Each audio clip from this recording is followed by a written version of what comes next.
નમસ્કાર વિદ્યાર્થી મિત્રો, તો આજે આપણે વિજ્ઞાન વિષય ધોરણ 10 અને એની એક ચેપ્ટર છે રાસાયણિક પ્રક્રિયાઓ અને સમીકરણો. તો આના વિશે વાત કરવાના છીએ. વિદ્યાર્થી મિત્રો, આપણે આગળ એક વિડીયોમાં જોઈ ગયા છીએ કે રાસાયણિક પ્રક્રિયાઓ કોને કહેવાય. તો હવે આપણે વાત કરવાના છીએ એક એવી પ્રક્રિયા કે જે આપણી લાઈફ સાથે જોડાયેલી હોય છે. એટલે કે ઘણી બધી વખત આ પ્રક્રિયા આપણી નજીકમાં, આપણી આજુબાજુમાં અવારનવાર આપણે જોતા હોઈએ છીએ. તો એવી એક પ્રક્રિયા વિશે હું તમને વાત કરવાનો છું. તો વિદ્યાર્થી મિત્રો, એ શું છે પ્રક્રિયા, કઈ છે? તો એ પ્રક્રિયા છે સંયોગીકરણ પ્રક્રિયા. વિદ્યાર્થી મિત્રો, પ્રક્રિયાનું નામ છે સંયોગીકરણ પ્રક્રિયા. તો આ પ્રક્રિયામાં શું કરવાનું છે આપણે? એકચ્યુઅલી આ પ્રક્રિયા કઈ રીતે થતી હોય છે અને આ પ્રક્રિયામાં કઈ કઈ વસ્તુ આની આપણે જરૂર પડતી હોય છે અથવા તો આ પ્રક્રિયા કઈ રીતે થાય છે, એ બધી જ ડિટેલમાં ચર્ચા આપણે આ લેક્ચરની અંદર કરવાના છીએ. તો વિદ્યાર્થી મિત્રો, અહીંયા આપણે જોઈએ તો નામ છે પ્રક્રિયાનું સંયોગીકરણ પ્રક્રિયા. થોડુંક નામ પરથી જ આપણે ડીપમાં જઈએ ને તો સમજ પડી જાય આપણે કે સંયોગીકરણ એટલે કે અહીંયા કંઈક સંયોજન થવાની વાત થઈ રહી છે. સંયોજન થવાની, ભેગું થવાની વાત થઈ રહી છે. તો ભેગું થવાની જે વાત છે એ પ્રક્રિયા એટલે સંયોગીકરણ પ્રક્રિયા. તો સંયોગીકરણ પ્રક્રિયામાં શું છે ખરેખર? તો એક પ્રવૃત્તિથી આપણે અહીંયા સમજાવ્યું છે. પ્રવૃત્તિ નંબર 1.4 છે. મેં કીધું એમ કઈ પ્રક્રિયા? તો કે સંયોજન થવું. સંયોજન થવું એટલે શું કહેવાય છે? સંયોગીકરણ પ્રક્રિયા કહેવાય છે. જેમાં શું થાય છે? સંયોજન થાય છે, કંઈક ભેગું થાય છે. ઓકે, તો પ્રવૃત્તિ શું છે? તો કે પ્રવૃત્તિ છે કેલ્શિયમ ઓક્સાઇડ અને પાણી વચ્ચે પ્રક્રિયા સમજવી. એટલે કે જે કેલ્શિયમ ઓક્સાઇડ છે, કેલ્શિયમ ઓક્સાઇડને જનરલી કડી ચૂનો કહેવાય છે. કેલ્શિયમ ઓક્સાઇડને શું કહેવાય છે? કડી ચૂનો. તો કડી ચૂનો અને પાણી સાથેની પ્રક્રિયા છે એના વિશે આપણે અહીંયા ભણવાના છીએ. તો આ બંને પ્રક્રિયા કેવી રીતે થાય, મતલબ કડી ચૂનો પાણી સાથે કેવી રીતે ભળે છે, કેવી રીતે પ્રક્રિયા કરે છે અને એનાથી શું બને છે, કઈ નિપજ આપે છે. વિદ્યાર્થી મિત્રો, કડી ચૂનો શબ્દ છે તે આપણે ઘણી વખત સાંભળેલો હોય છે. આપણી આજુબાજુ અવારનવાર આ વસ્તુ આપણે સાંભળતા હોઈએ છીએ અને એનો ઘણી વખત ઉપયોગ પણ કરતા હોઈએ છીએ. પણ પાણી છે એ પણ આપણે જાણીએ છીએ એવું જ એક પદાર્થ છે અને અવારનવાર પાણીનો પણ આપણે ઉપયોગ કરીએ છીએ અને ઘણી બધી રાસાયણિક પ્રક્રિયાઓમાં પણ પાણી મહત્વની ભૂમિકા ભજવે છે. તો અહીંયા પાણીની અને કેલ્શિયમ ઓક્સાઇડ એટલે કે કડી ચૂનાની પ્રક્રિયા કઈ રીતે થાય એના વિશે આપણે સમજવાના છીએ. તો આપણે આગળ પ્રવૃત્તિ જોઈએ. તો અહીંયા તમને એક બીકર આપેલું છે. એ બીકરમાં તમે જોઈ શકો છો કે કંઈક વસ્તુ છે નીચે, એમાંથી શું નીકળી રહ્યા છે? બબલ્સ નીકળી રહ્યા છે, પરપોટા નીકળી રહ્યા છે. તો શા માટે પરપોટા નીકળે છે, શા માટે બબલ્સ નીકળે છે? તો આની કંઈક વાત આપણે કરવાના છીએ. અને આજે તમને દ્રાવણ જે ભરેલું દેખાય છે એ પાણીનું છે, પાણી છે અને એની નીચેથી કઈ કઈ છે કે જે વસ્તુ બબલ્સ સ્વરૂપે શું થાય છે, બહાર નીકળે છે. ઓકે, તો પાણી, બબલ્સ, આ બધું શું છે? તો એ આપણે આ પ્રક્રિયાની અંદર સમજવાનું છે. સંયોજન થાય છે એ વસ્તુ યાદ રાખજો. ઓકે, તો પ્રવૃત્તિ શું છે? પ્રવૃત્તિ છે કે તમારે એક બીકરમાં શું કરવાનું છે? કેલ્શિયમ ઓક્સાઇડ એટલે કે કડી ચૂનો, કેલ્શિયમ ઓક્સાઇડ CaO એનું રાસાયણિક સૂત્ર છે. તો CaO એટલે કે કેલ્શિયમ ઓક્સાઇડ એટલે કે કડી ચૂનો છે તે તમારે એક બીકરની અંદર લઈ લેવાનો છે. ઓકે, એક બીકરમાં કડી ચૂનો લઈ લઈએ પછી શું કરવાનું છે? તો પછી તેમાં ધીમે ધીમે પાણી ઉમેરવાનું છે. શું કરવાનું છે? ધીમે ધીમે તેમાં શું કરવાનું છે? પાણી ઉમેરવાનું છે. અચ્છા, પાણી ઉમેરવાનું છે તો આપણે સમજાઈ ગયું કે ભાઈ આપણે કડી ચૂનો અને પાણીની પ્રક્રિયા કરવાના છે એટલે આપણે પાણી ઉમેરીએ છીએ. પણ આપણે અહીંયા પ્રશ્ન એ થાય કે ધીમે ધીમે પાણી ઉમેરવા શા માટે કીધું છે? આપણે ઇન્સ્ટન્ટલી ઝડપથી પાણી કેમ ના ઉમેરી શકીએ? ઉમેરી શકીએ, ચાલે. પણ અહીંયા ધીમે ધીમે એટલા માટે કીધું છે કારણ કે જ્યારે કડી ચૂનામાં પાણી ઉમેરવામાં આવે છે ત્યારે એ બીકર જે છે તે શું થઈ જાય છે? ગરમ થઈ જાય છે. આખું બીકર શું થઈ જાય છે? ગરમ થઈ જાય છે. કારણ કે આ ઉષ્માક્ષેપક પ્રક્રિયા છે. કઈ પ્રક્રિયા છે? ઉષ્માક્ષેપક. અને ઉષ્માક્ષેપક પ્રક્રિયાનો એક ગુણધર્મ છે કે નિપજની સાથે સાથે એ ગરમી પણ મુક્ત કરશે, ઉષ્મા મુક્ત કરશે, ઉષ્મા મુક્ત કરશે, ગરમી મુક્ત કરશે અને એના લીધે બીકર ગરમ થાય છે. તો જો તમે ઝડપથી પાણી નાખ્યું હશે તો આપણે જનરલી જોઈએ છે કે ઝડપથી પાણી જ્યારે કોઈ પણ વસ્તુ નાખવામાં આવે તો પાણી ઉછળી શકે છે. તો વિચારો કે ગરમ થઈ ગયેલી પ્રક્રિયા છે અને એમાંથી પાણી ઉછળે છે અને એ ઉછળતું પાણી તમારા શરીરના કોઈ ભાગ પર ટચ થઈ જશે તો આપને નુકસાન થઈ શકે છે, આપણે દાઝી જઈ શકીએ છીએ. તો આવું ન થાય એટલા માટે આપણે અહીંયા પાણીને ધીમે ધીમે ઉમેરવાનું છે. એકદમ ઇન્સ્ટન્ટલી, એકદમ ઝડપથી નથી ઉમેરી દેવાનું. બરાબર. તો આ એક વસ્તુનું આપણે ધ્યાન રાખવાનું છે કે પાણી અહીંયા ધીમે ધીમે ઉમરવાનું છે. ચાલો પછી શું કરવાનું છે, આકૃતિમાં દર્શાવ્યા મુજબ પહેલા આપણે આકૃતિ સાથે લઈ જ લઈ લઈએ. આકૃતિમાં દર્શાવ્યા મુજબ બીકરને હાથથી સ્પર્શ કરો. મતલબ અહીંયા તમને દેખાય છે ને મારા હાથ કરતા પણ એક થોડોક મોટો એવો હાથ છે, બરાબર. એ અહીંયા લગાવેલો છે. ક્યાં? બીકર સાથે લગાવ્યો છે. ક્યારે લગાવ્યો છે? પ્રક્રિયા થઈ ગયા પછી, એટલે કે કડી ચૂનો અને પાણી બંનેને ભેગું કરી દીધા પછી આ હાથ લગાવવામાં આવે છે. તો અહીંયા શું થશે તો કે આ બીકર કેવું લાગશે? ગરમ લાગશે. કેવું લાગશે? ગરમ. એટલે કે ઉષ્મા અહીંયા મુક્ત થઈ છે, ગરમી મુક્ત થઈ છે. તો જ્યારે આવી પ્રક્રિયા થતી હોય કે જેમાં ગરમી મુક્ત થતી હોય, ઉષ્મા મુક્ત થતી હોય, આવી પ્રક્રિયાને આપણે શું કહીએ છીએ? ઉષ્માક્ષેપક પ્રક્રિયા કહીએ છીએ. ઉષ્માક્ષેપક પ્રક્રિયા એટલે એવી પ્રક્રિયા કે જેમાં નિપજ તો ઉત્પન્ન થાય જ છે, નિપજ તો તમને મળશે, એક પ્રોપર નિપજ મળશે, બરાબર, પણ એની સાથે સાથે ગરમી પણ મુક્ત થાય છે, ગરમી પણ છૂટી પડે છે. તો આવી પ્રક્રિયાને ઉષ્માક્ષેપક પ્રક્રિયા તરીકે ઓળખવામાં આવે છે. પણ આપણી મેઇન પ્રક્રિયાનું નામ શું છે જેના વિશે આપણે ભણી રહ્યા છીએ? સંયોગીકરણ છે, રાઈટ. એનાથી આપણે દૂર નથી ખસવાનું. આપણે તો સંયોગીકરણની વાત કરી રહ્યા છીએ.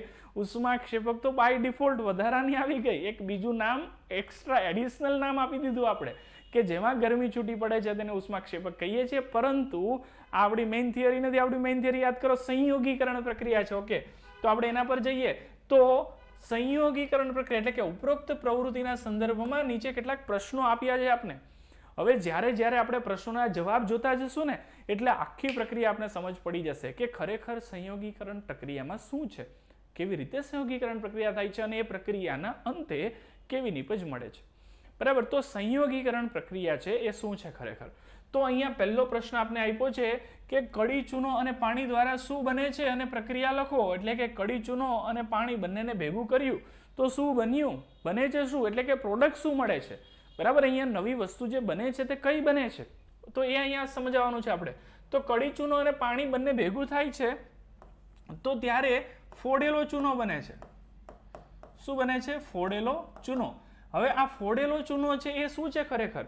તો ફોડેલો ચૂનો જે છે એ ફોડેલો ચૂનો એટલે કે કેલ્શિયમ હાઇડ્રોક્સાઇડ એટલે કે CaOH ટ્વાઇસ, CaOH ટ્વાઇસ, બરાબર. જેને શું કહેવાય છે? કેલ્શિયમ હાઇડ્રોક્સાઇડ કહેવાય. Calcium hydroxide. કડી ચૂનો છે તે કેલ્શિયમ ઓક્સાઇડ છે. આ શું છે? કેલ્શિયમ હાઇડ્રોક્સાઇડ છે. તો કેલ્શિયમ હાઇડ્રોક્સાઇડ બને છે જ્યારે કડી ચૂનાની પાણી સાથે પ્રક્રિયા કરવામાં આવે છે ત્યારે. તો કડી ચૂનાની પાણી સાથેની પ્રક્રિયાથી કેલ્શિયમ હાઇડ્રોક્સાઇડ બને છે જેને શું કહેવામાં આવે છે? ફોડેલો ચૂનો પણ આપણે નામ આપી શકીએ છીએ. સાથે અહીંયા તો આપણે ફક્ત પહેલા પ્રશ્નનો જવાબ આપ્યો, સાથે આપણે એવું પણ કીધું છે કે ભાઈ પ્રક્રિયા લખવાની છે તો આપણે પ્રક્રિયા પણ લખી દઈએ. તો પ્રક્રિયા શું થશે? તો કડી ચૂનો એટલે આપણે હમણાં નામ આપેલું CaO, આ કડી ચૂનો છે. સાથે આપણે શું એડ કરવાનું છે? પાણી એટલે કે H2O. તો બે વસ્તુ ભેગી થશે એટલે શું બનશે? તો કે કેલ્શિયમ હાઇડ્રોક્સાઇડ એટલે કે CaOH ટ્વાઇસ બને છે.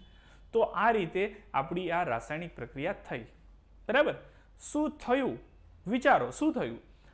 બે ભેગા થયા. પ્રક્રિયકો અહીંયા કેટલા છે? બે છે. નિપજ કેટલી બની છે? એક છે. આ વાત યાદ રાખજો. પ્રક્રિયકો કેટલા છે? બે છે. નિપજ કેટલી છે? એક છે. આ વાત આપણે આગળ યાદ રાખજો, આગળ એની વાત ઉપર ડિસ્કસ કરીશું. ચાલો પછી બીજો પ્રશ્ન આપણે કીધો કે કડી ચૂનાની પાણી સાથેની પ્રક્રિયાને શું કહે છે? તો મેઇન પ્રક્રિયાનું આપણું નામ શું હતું? સંયોગીકરણ પ્રક્રિયા નામ છે. શું નામ છે? સંયોગીકરણ પ્રક્રિયા. તો આના જવાબમાં આપણે લખીશું સંયોગીકરણ પ્રક્રિયા. સંયોગીકરણ પ્રક્રિયા. ઓકે, તો આ આપણું કડી ચૂનાની પાણી સાથેની પ્રક્રિયાનું નામ છે અને એ નામ શું છે? સંયોગીકરણ પ્રક્રિયા. ઓકે, આગળ પ્રશ્ન કરીએ તો આગળ પ્રશ્ન છે કે ઉપરોક્ત પ્રવૃત્તિમાં બીકરને જ્યારે બહારથી સ્પર્શ કરવામાં આવે છે તો શું અનુભવો છો? તમે જ્યારે આ પ્રવૃત્તિ કરો છો, આ પ્રક્રિયા કરો છો અને બહારથી બીકરને સ્પર્શ કરો છો તો તમને શું અનુભવ થાય છે? તો એ બીકર કેવું લાગે છે? તો કે ગરમ લાગે છે. બીકર કેવું લાગે છે? ગરમ લાગે છે. એટલે કે શું મુક્ત થાય છે? એમાંથી ઉષ્મા મુક્ત થતી હોય છે. એટલે કે ગરમી ઉષ્માનો અનુભવ થાય છે, ગરમીનો અનુભવ થાય છે, ઉષ્માનો અનુભવ થાય છે.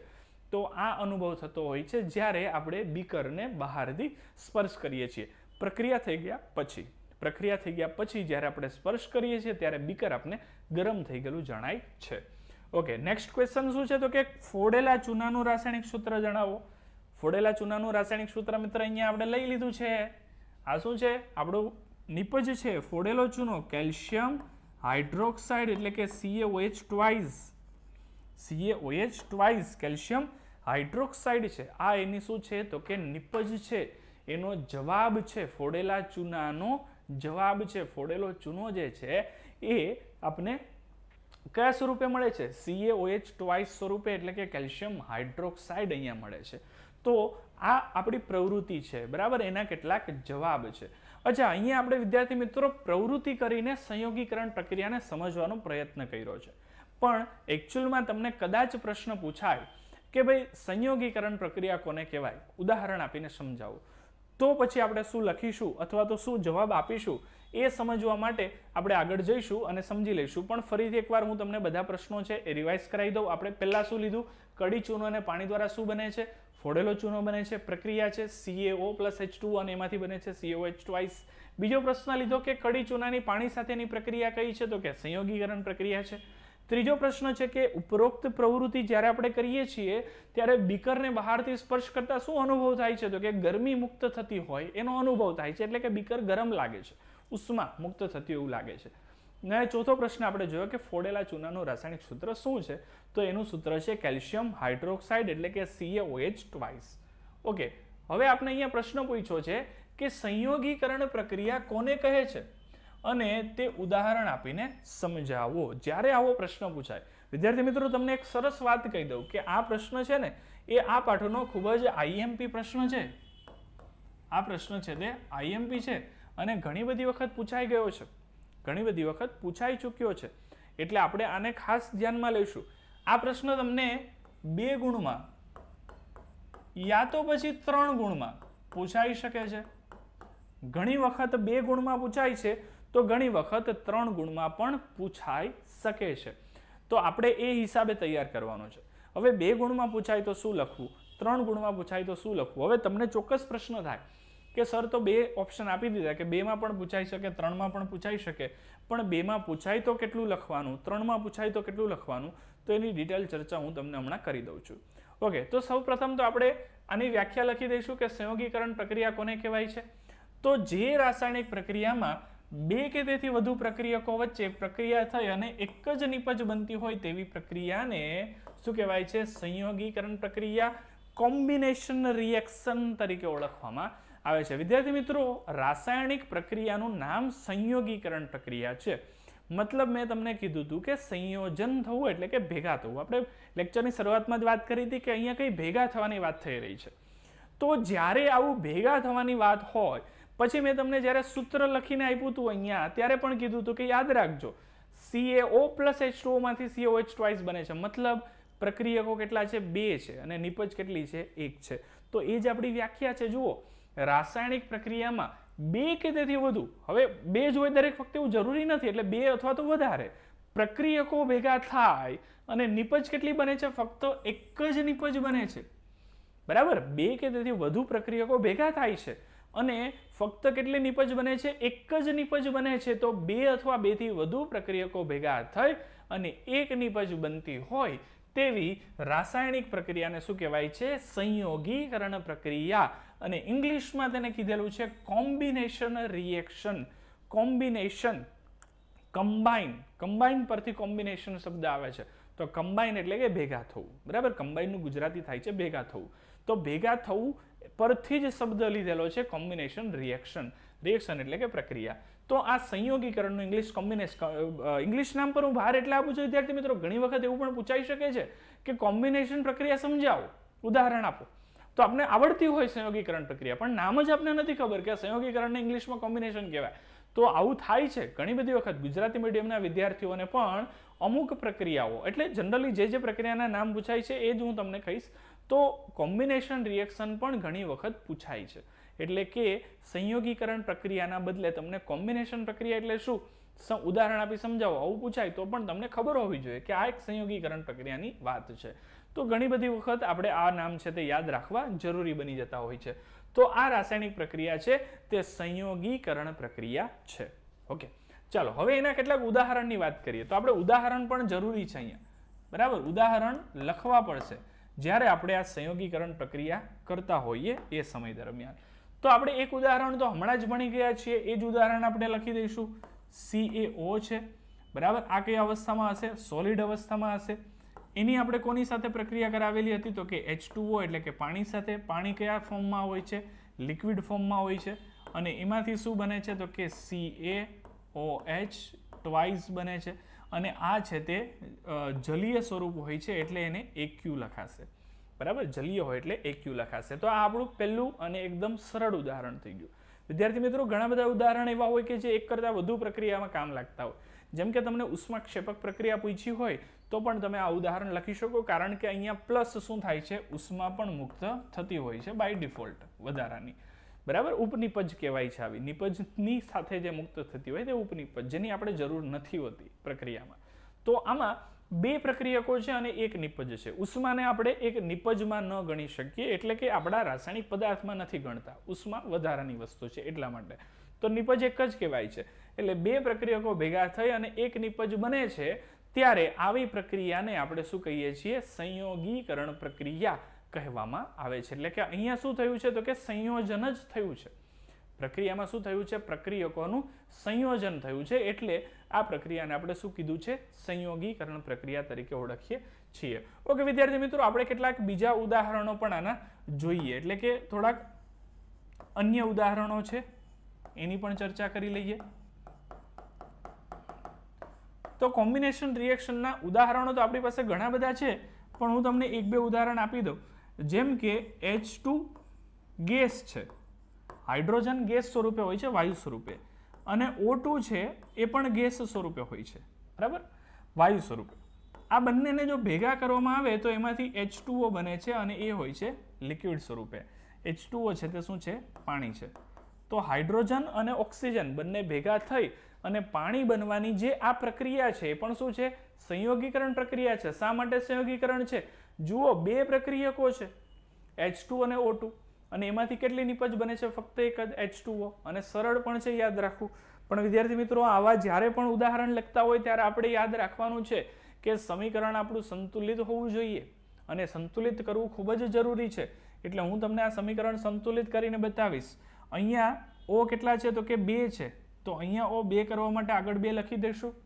હવે A ને 2 કરવા માટે H ને આપણે ઓલરેડી 2 ના કેટલા કરી દીધા? 4 કરી દીધા. તો અહીંયા 2 ના 4 કરવા માટે આગળ 2 લખીશું. તો બસ આટલી જ પ્રોસેસ છે અને એનાથી આપણું સમીકરણ સંતુલિત થઈ ગયું. મતલબ 2H2 + O2, અને એમાંથી કેટલા H2O બને છે? 2H2O બને છે. તો આવી રીતે જે પ્રક્રિયા થતી હોય એવી પ્રક્રિયાને આપણે શું કહીએ છીએ? તો કે સંયોગીકરણ પ્રક્રિયા કહીએ છીએ. તો આ એક વધારાનું ઉદાહરણ થયું. એ સિવાય પણ આપણે એક ઉદાહરણ લઈ લઈએ, બરાબર. એ સિવાય પણ આપણે એક ઉદાહરણ બીજું લઈ લેશું. જે ઉદાહરણ કયું આવશે? તો કે આપણી પાસે છે અહીંયા કે C એટલે કે કાર્બન છે, કોલસો છે, કે જે સોલિડ અવસ્થામાં હોય છે. એનું જ્યારે આપણે દહન કરીએ તો ઓક્સિજન સાથે એ પ્રક્રિયા કરશે અને એમાંથી એ CO2 બનાવે છે, એટલે કે કાર્બન ડાયોક્સાઇડ બનાવે છે. તો અહીંયા પણ તમે વિદ્યાર્થી મિત્રો જુઓ તો C એટલે કે એક હતો, એની સાથે ઓક્સિજનની પ્રક્રિયા થઈ, એટલે પ્રક્રિયકો કેટલા થયા? 2 થયા. અને એમાંથી નિપજ કેટલી બને છે? CO2 એટલે કે એક નિપજ બને છે.